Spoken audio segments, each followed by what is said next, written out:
Okay, next big one, and this is a big one. Stop thinking a lead is a yes or a no. This is huge. Stop and really pay attention. People think this is a good lead or a bad lead. Nope, they said no, it's a bad lead. There's no such thing as good leads and bad leads. They're almost all good leads. If they're interested in the topic that you're talking to them about, and they wouldn't be talking to you if they weren't, they're a good lead. They just might not be a now lead. You see, I had that epiphany way back in the 90s and ended up with a little mortgage company. And the epiphany was simple. Nobody in the industry could top about a 2% conversion rate on leads. But I read a stat that said all the other 98 people, as much as 26% of them would do a loan in the next 12 months. And that's stretched out a little bit now, but the bottom line, there was way more money in the trash can than there was in the sales pipeline. And we started a company with a simple belief that we're not going to sell anything. We're going to learn about people, and we're going to build relationships, and we're going to stay in touch with them. And what we found was that ultimately our conversion rate, 8%, some years as high as 12%, refi years, whatever, over time.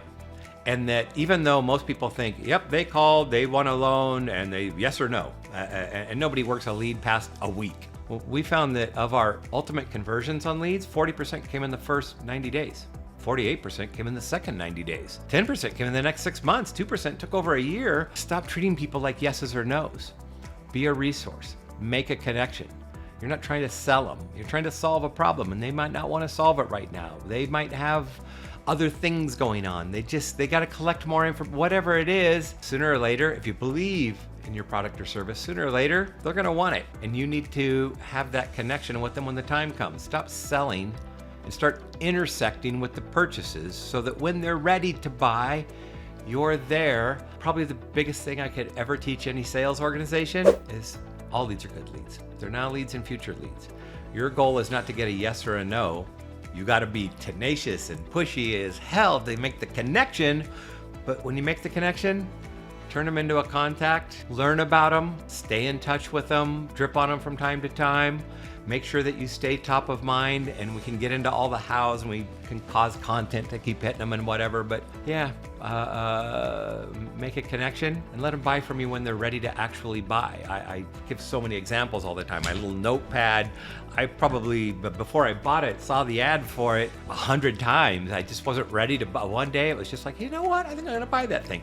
There's at least 10 things in my life right now that I'm thinking about, and I'm probably gonna do them all at some point. Just don't chase them off.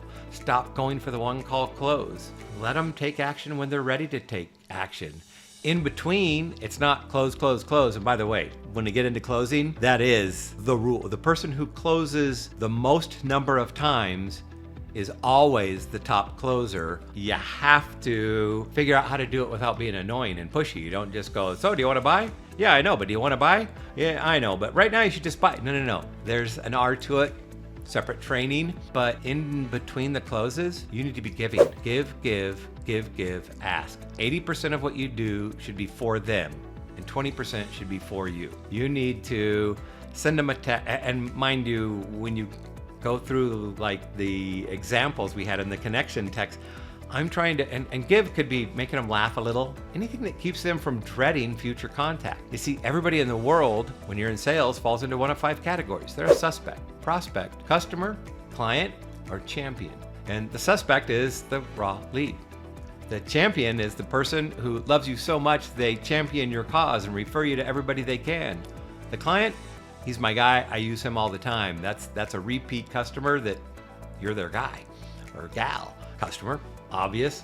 So what's a prospect? Because all I'm trying to do is move them from one to the other, and I never stop trying to move them along. I want to get them all the way through that life cycle. The prospect is where we tend to drop the ball. The definition of a prospect is somebody who has a positive expectation for future interaction. Hey, I'll put you on my mailing list. Great, more junk mail.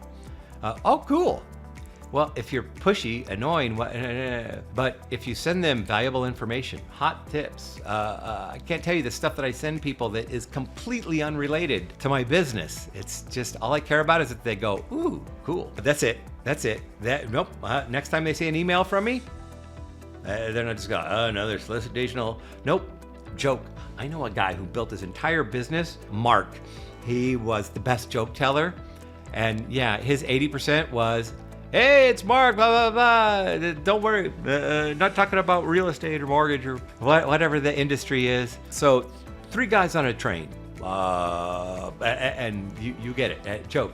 And that's it.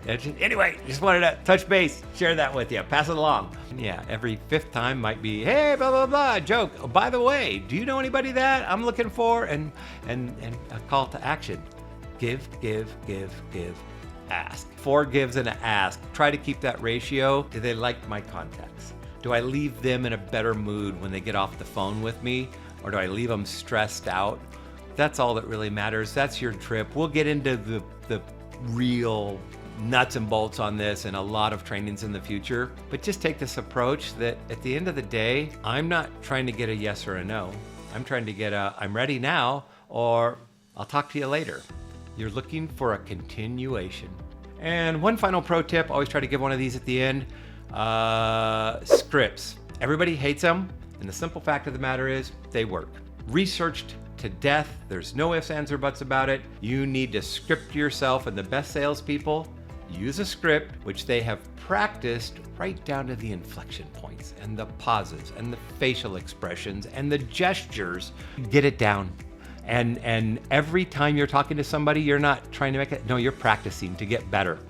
It is a performance. Think about the actors that are live on stage, Broadway actors or whatever. They get to do it over and over and over, and they get so, that's what you are. Do not treat this as another sales call. Nope, this is another dress rehearsal for the next one, because you don't care who says yes and who says, you're sorting, you're not selling, and you're practicing and you're getting better. Take pride in your craft. If you're gonna be a salesperson, have a passion for it. Have a passion and a conviction, meaning I wanna be the best at this. I'm not just gonna do a good job, it can pay me a lot of money. No. If you're gonna do it, put your heart into it. Never do anything you don't wanna be great at. And the easiest way to do that here is to get a conviction and a belief that you're helping people and genuinely try to help them.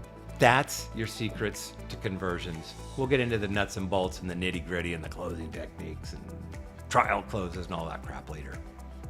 Good luck to you.